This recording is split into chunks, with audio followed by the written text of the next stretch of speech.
Have you been looking for an outdoor solar-powered pan-tilt camera that has AI tracking and works with eufy's Homebase 3, but don't need a 2-camera view and want to save a little money when compared to the Solocam S340? Then the eufy Solocam E30 might be what you're looking for. I will be going over everything from general specs and setup to a battery of testing. I'm Wanderer 001. Let's get into it. Looking at our general dimensions, you are looking at 6.9 by 3.9 by 11 if you include the solar panel, which I currently have off at the moment. And there is an internal 10,000 milliamp battery, which eufy states should last you 3 months with no charging of average use. Out of this, the camera is compatible with the 2.4 gigahertz Wi-Fi spectrum, giving you longer range, but not quite as fast a speed as you would get with the 5 gigahertz. However, it is compatible with eufy's Homebase 3. And in my opinion, if you're looking at eufy cameras, that should be what you attach this to anyway, because you get a lot of extras such as eufy's Bionic Mind and a centralized place that you can store all your videos and not have to worry about somebody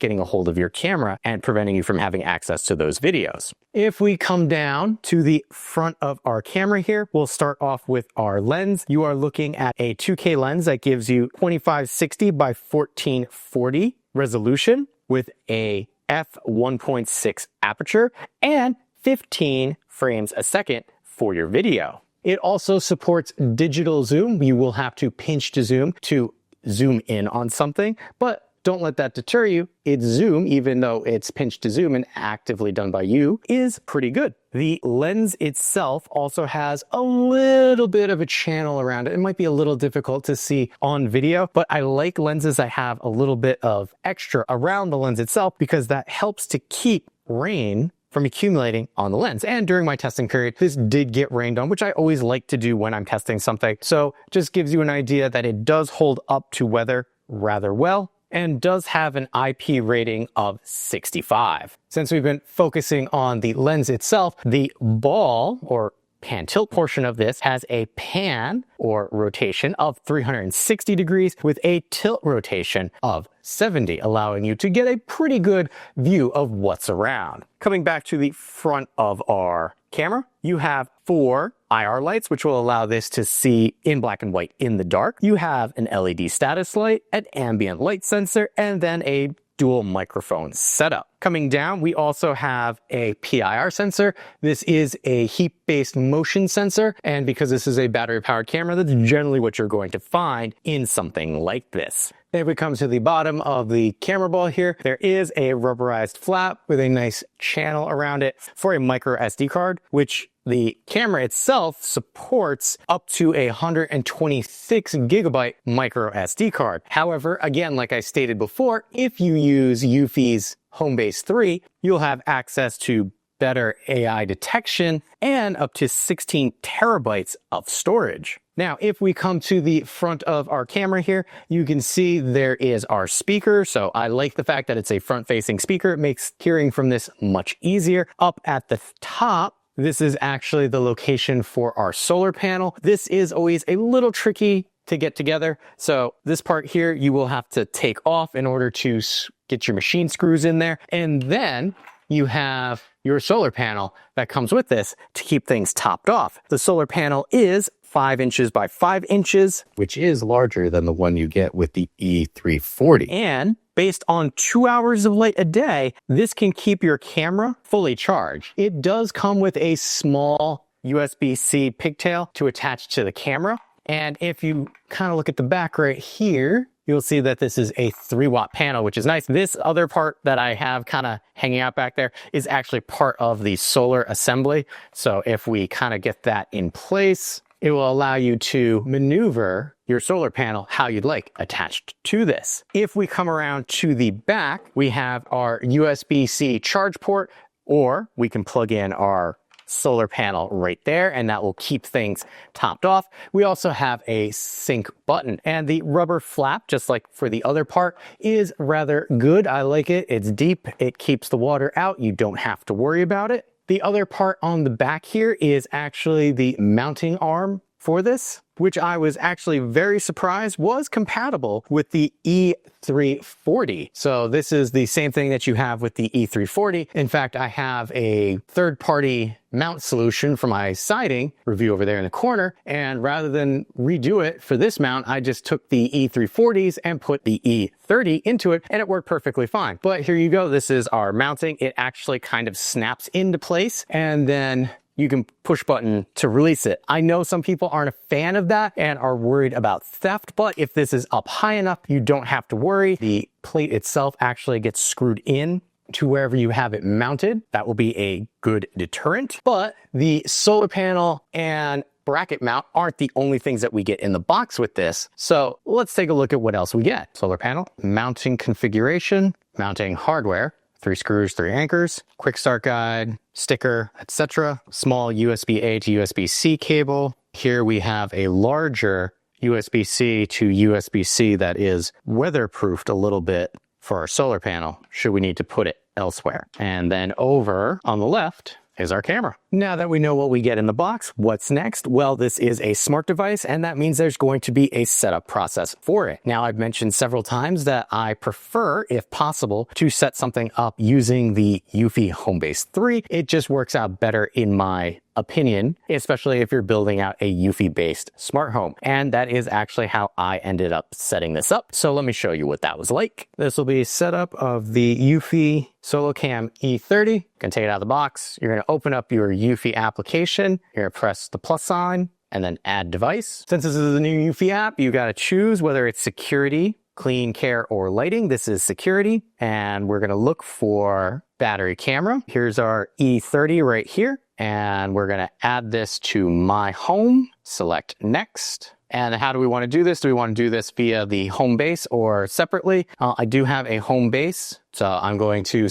do it to the home base. If I did it over Wi-Fi, the camera would store its clips locally. So I have to allow eufy to access my camera. I'll do this. I'm going to scan a QR code on the back of the camera. There we go. So I'm going to add this to my Homebase 3.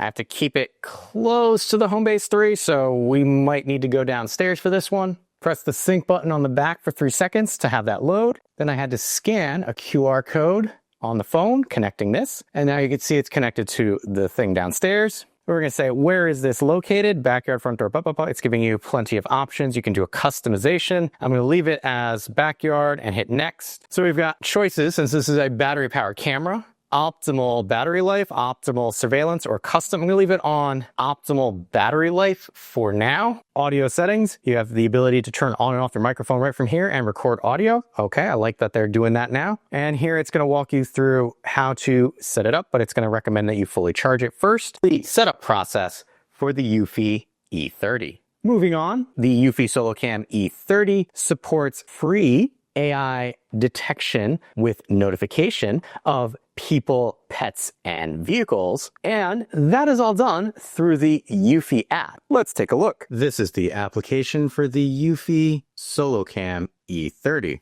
Here we can see it listed on the homepage. Right here we can see our battery level, our connectivity, whether we have solar panel on it or not. And then if it's getting any solar energy right now. It's not because it's a little later in the day. Here we have our playback feature, which will show us things that have happened. From here, we can download, share, donate, or delete. There is another location that we can access that, so those controls are very similar. To the right of that, we have our quick toggle for events. Again, I'll show you that momentarily. And then 3 dots will allow us to access the snooze, our notifications, for 30 minutes up to 12 hours, which is a nice feature that eufy offers that I really wish other manufacturers would get on board with. And to the right of that is a quick access for our settings. First off, I'm going to tap into my camera. That's going to start things up. It is a battery powered camera, so it does take a little bit to get going. But here we can see the current view. Over to the left, we have the name as well as the connection stability. This particular camera seems to have a little more issues with stability connection than its bigger brother, the dual lens. To the right of that, we have our alarm. So I can manually trigger this alarm. We can either do the camera only, or we could do the home base because I did connect this to the home base. But if I confirm, now the outside is blaring. It sounds very much like this. but we're going to turn that off so that my neighbors don't think something is wrong. Coming down to our camera itself, here we could see right now it's on 2K. You could set it for auto, 1080 or 720. Honestly, I leave it on the 2K because I want to use that very crisp looking video. And double tapping will allow you to zoom. Double tapping again zooms it in. So we could either do that or we can pinch to zoom. You'll notice we have the 4x digital zoom. There's a shrub giving you an idea of what things look like. Double tap will bring that all the way back out. And you'll notice if I swipe on the screen, there was some icons. What that does is that is manually changing the pan tilt nature of this camera. So there we're fully zoomed in. Get a picture there of the flowers and the grass that is overrunning my garden down there. And then we're just going to swipe it up. And notice that time it only went up a little bit because it depends on how long you hold the swipe for. We'll leave it here for now. To the right of that is changing the orientation from vertical to landscape mode. Here, this also changes where some of these icons are. Here we have our video recording, our audio, our pan tilt, and then our cut controls, and then our talk controls. Now we're going to back out of that because those controls are also down here at the bottom. First being record. If I select record, it is going to record a video of whatever it happens to be seeing at this time. If something wandered through frame, it would be recorded. I'm going to hit stop and that's going to save it to the album's location, which I'll show you a little later. To the right of that, we have sound where we could toggle that on and off. That's only going to toggle audio that you're getting in, not the actual ability of this to record audio. To the right of that, we have our talk mechanism. This is a full duplex, so right now I'm talking outside and people could talk to me. I'm going to turn that off, and here it's letting me know that live view has been on for a little long, wants to preserve the battery. So I just let it know that's perfectly fine, don't worry. To the right of our talk controls, we have our pan tilt controls. So from here, I can use this to move it up and down. One thing I like about my pan tilt controls with eufy, see that blue line there right across the top? That's letting you know that the limit has been reached and the camera cannot angle itself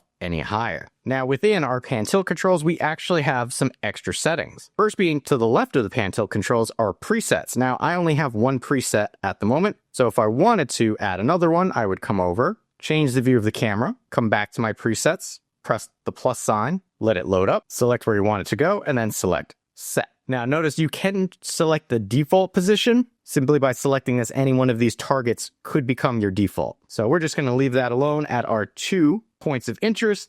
And what this will allow you to do is quickly move between these spots instead of having to manually move through the pan tilt command. So if I select that one, it brings me back to its set location. To the right of my pan tilt controls, we have our panorama. This will allow you to take a cinematic shot of what the camera can see, and it will generate that for you. It'll go to its 0 position and then start moving along. Notice that it will stitch together 10 different images going up and down a little bit to get you a full view.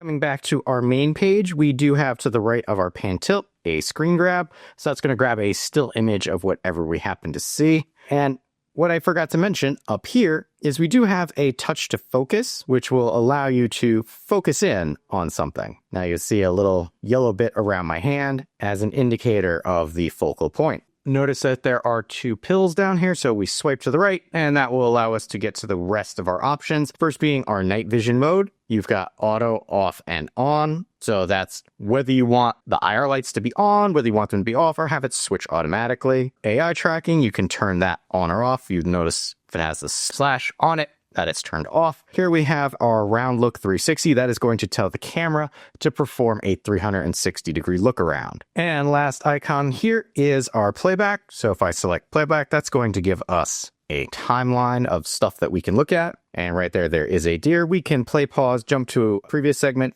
further segment, turn on and off our audio, make this full screen, or we can speed this up if we had continuous recording set up. But just as I mentioned before, we can download, share, donate, or delete. Coming back to our camera controls, now we can come to the upper right-hand corner and select our camera settings. We can toggle this on or off, snooze it with a switch here, have a icon indicating this particular camera. We have how it's connected. In this case, it is connected to the Homebase 3, which gives it access to Bionic Mind, which allows it to do some things like friendly faces, things of that nature. If you're going to be buying into the eufy system, the Homebase 3 is a must, in my opinion. Here we have motion detection. Well, right now we have motion detection on. We don't have any activity zones. I could turn that on if I wanted to. and then simply select zones where I'd like to have activity monitored. So I can hit the plus sign, gives us this that I can manipulate, and then I'll say, yes, I want that to be monitored simply by hitting the check mark, or I can delete it. And you can also do this per zone simply by selecting the zone option over there. After our activity zones, we come down and we have recognition or detection types. So I have human recognition empowered by the home base 3, human detection, again, empowered by the home base 3. This one you don't need the home base for, but it makes it better. Vehicle detection I have turned off because I don't have anything there. Pet detection, and then all other motion. I'm going to leave that off because I don't really need that. Here we have our detection sensitivity. I've been rocking this at 4, but I'm going to bump this up to 5. And then AI tracking on or off. Motion test mode, which will allow you to see if the changes you made will have an impact on the camera or not. And then tips for installation. We're going to go back. We're going to come over to power management. So right here you can see it's at 100%, even with all the stuff that I've been doing for this demo. Currently, it has been up for 17 working days. It has detected 686 events and recorded only 81 of those because it limits what it's recording based on the filtering. Maximum capacity, this measures the maximum cap of your battery. Right now I'm at 99%. Here we have working mode. So you've got optimal battery, optimal surveillance, or customize.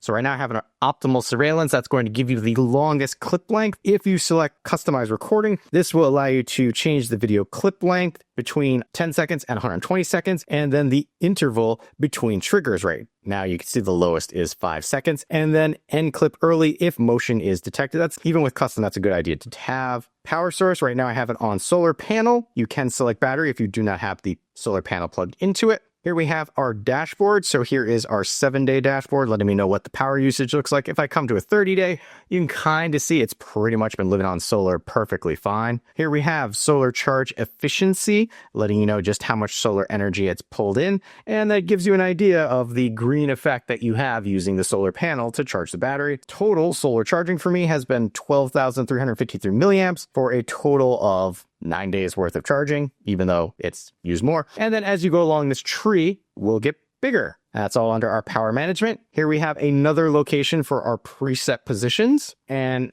to the right of preset position, we have our pan tilt settings. So AI tracking, our presets, our screen gesture controls, which were the swiping that I was doing. So you can do the tap to focus or the screen swipe. That's how you enable or disable it. And then pan tilt speed. Is it not moving fast enough for you, or do you find it moving a little too fast? You can adjust all that right here, and then you can also calibrate your pan tilt camera right there, where it will bring it back to its true center position. Moving down, we have our video settings. We have our watermark. I have timestamp and logo. You can just have the timestamp, or you can just have the logo. Logo is going to be the eufy branding. Stream quality, another place that you can access that from. Auto 2K Full HD, which is 1080p, or 720p, which is still considered HD. Continuous recording. If you enable continuous recording, it is recommended that you plug this in via a power source, but you could do continuous recording if you wanted. Night vision, auto, off, and on.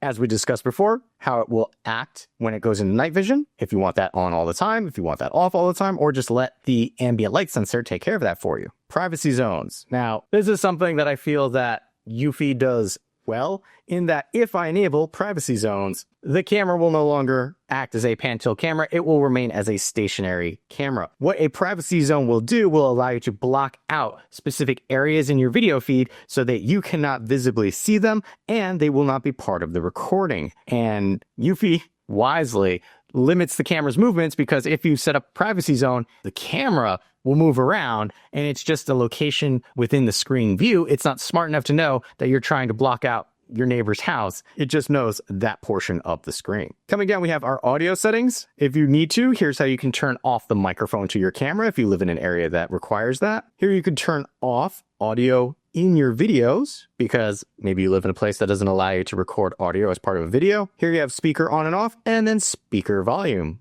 Now you can crank that all the way up to 100, and just keep in mind that the speaker volume will also affect the alarm sound. Under that, we have notification. We have most effective, full effect, and then include thumbnail. Most effective, you're just going to get a text letting you know, hey, this camera spotted something. Full effect is you get the text notification first and then a thumbnail when it becomes available, or include thumbnail. If you select this, you do have to wait for the thumbnail to actually become available before you get anything. If you do the full effect, it will send you a text version first and then follow up with a thumbnail afterwards. Here we have app alert tone, so you have motion alert. You could change that if you would like. Under notifications, we have general. So this is how we can name this particular camera, turning on and off the status light, how it connects. So right now it's connected to the Homebase 3. We have storage. Again, we have access to local storage. There is not an SD card in this. This is all working off of the Homebase 3 right now. You can select to have cloud backup. However, you will have to pay for that. You also have access to a NAS using RTSP. If you don't know what that is, don't worry, use the Homebase 3 or the localized storage. Under storage, we have our mounting guide, and then about this device. There's going to be a lot of sensitive information in there, so I will not show that. However, it is where you can check for firmware for your device. Under general, we have share this device. This will allow you to share the camera with somebody that you invite. You can give them admin access or guest access, and then select what you want them to have access to, and then send to their email. Now, they will need to have their own eufy account in order to be able to do this, but you could share your camera's view without giving them admin access, which is nice. And then share your thoughts right there. Last but not least on this page is remove device. Now, if we come all the way back out to the shared location of all of my eufy cameras, we have our events here. Right now, it is filtering for just the car side, which is what I called this camera. I can select my filter option here and it will show me category, security care, types, what did it hear, which device did it hear it from. There's lots of filters that you can use. You have edit. So if I select that, I can delete. I can do multiples if I wanted to, but we're not going to actually do that. So we're going to deselect all. From here, if I select my calendar up here, I can pick what days I want. Little blue dots means there's something that was recorded. We can also adjust the time range, helping us determine where we want to pull this information from. Right now, I've got this guy right here. Go ahead, pause that. From here, we can download, we can share, we can donate, we can delete, or we can favorite. And if we wanted to see all of our stuff, we take the X off of the limiting factor or the filter for just this camera, and then we could see all of our other cameras. But that has been everything that we can do for the eufy Solocam E30 in the eufy app. App controls out of the way. What's next? For me, I like to do testing. First and foremost, audio. How good is the audio that you get from the camera to the application and from the application to the camera? Let's take a listen. Sally sells seashells by the seashore. Peter Piper picked a pack of pickled peppers. Test 1, test 2, test 3, and test. Sally sells seashells by the seashore. Motorcycle. Muffler. Peter Piper picked a pack of peppers. Test 1, test 2, test 3, and test for this portion. One other thing to consider with a pan tilt camera is the rotational noise that you get from the pan tilt portion. What I will say is if you're standing outside and this is moving around, you're not going to hear it. However, you may hear a little bit of motor noise in your video if it's panning around. Let's take a listen. Now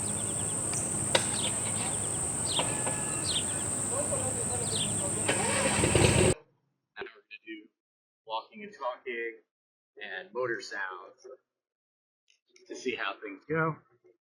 I'm still talking. Hopefully you can hear me and we'll hear what the motor sound sounds like later. Moving on, we have video. One of the things that I like to test with a pan tilt camera is what happens if two targets actually happen to come into frame. What I will say is, one, I did a battery of testing with this, but my wife doesn't like to show up in videos, so can't show you. However, if there are two people that walk into frame, the camera will lock onto the first person, regardless of if you pass in front of each other, one's moving more quickly. Whoever comes into frame first, this is going to lock onto. Now, with that out of the way, what's next? Actual video footage. In the corner there, I will have a link to the raw video footage from this camera because this is a 1080 video and I scaled down the video in the daytime with no movement, meaning the ball head is stationary. You will have good color and definition when the camera is looking at a still frame, meaning nothing's actually moving really. But once a target comes through the frame, the moving target, for the most part, looks okay, but faster moving portions do show some ghosting and pixelization. During the daytime, when it's moving or pan tilting or tracking, the tracking is smooth and background picture looks pretty good. Tracking target looks good, but still has some pixelization and ghosting, like in the stationary video. Colors still look good, but a little washed out when moving. Low light with the camera stationary. Colors are good for low light. Background is defined pretty well. Moving target does look a little smudgy on faster moving targets with some ghosting on faster moving sections of the target, in my case, my legs. Surprisingly, pixelization seems less than during the daytime samples. Low light, pan tilting. Colors look pretty good in low light. Background becomes rather blurry when actively tracking a target. Tracked target does show some low light pixelization, and ghosting on moving targets does, however, seem to be less than stationary low light image. Tracking recognition and targeting is good. Dark or nighttime using the IR lights on a stationary camera, background looks sharp and defined. Moving target has lost a lot of clarity depending on how close the target is to the camera and the IR lights. The face is hard to see and image looks softer, but I could not really see traces of ghosting or pixelization on moving targets, which was interesting. IR pan tilting, background does become blurry when tracking a target, but target lock is good. Targeted image or person looks good with little to no pixelization or ghosting. Target actually looks sharper than in the still image, which was very interesting for me, no matter how close they were to the camera. Now that we've gotten video out of the way, what's next? Detection speed. You want to get notified when this detects movement. So how quickly does the E30 do that? Let me show you. All right, we're gonna give this a third time. This time I'm not gonna start the timer until I see the head move, because then I'll know for sure that it has tracked me, even though I thought I was within the right spot. All right, head's moving. It's tracking. Still haven't gotten the notification yet. Wow, that's pretty... Oop. 10 seconds. Fastest time I've done so far, but not great. There are a lot of things to like about eufy cameras, but I think during that detection test, you kind of got an idea of what I'm going to call my first con for this camera, and that is the detection notification speed.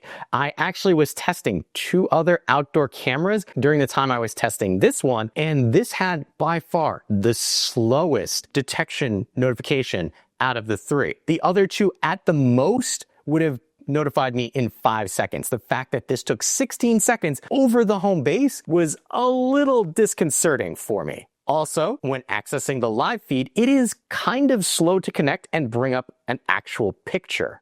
Another con to consider with the E30 here, if you don't have this linked up to the Homebase 3, is the fact that the SD card is really just kind of at the bottom of the camera, easily accessible to anybody who might be within reach of this. So that could be problematic. Yet another reason I would say the Homebase 3 would be a good addition to the E30. Another thing is actually the back and the mounting arm here, and the fact that it can be taken off quite easily. Yes, it does make for recharging or moving. It makes it easier. But again, if this camera is not up high enough, that does mean that somebody will be able to just remove the camera. Overall, if you're looking for a solar-powered pan-tilt camera that works with eufy's Homebase 3, then the eufy E30 is a good option for the price, and I can recommend it as a good battery-powered outdoor camera. However, if you're willing to spend a little more, then the Solocam S340 might be a better option, because that gives you 3K over the 2K video, as well as colored night vision and 2 separate camera angles. But if price is your primary concern, then the E330 is still a solid camera. If this sounds like the battery-powered pan tilt camera you've been looking for, I will have a link where you can pick one up for yourself in the description area below. If you appreciate the time and effort that goes into making comprehensive videos like this, make sure to hit that like button to help other people find the video as well. If you like what I'm doing here and want to be notified of my next review, hit that subscribe button. Still not sure if this is the right battery-powered outdoor pan tilt camera for you? On screen now, you'll see 2 other reviews that I've done to help you make a more informed decision for yourself.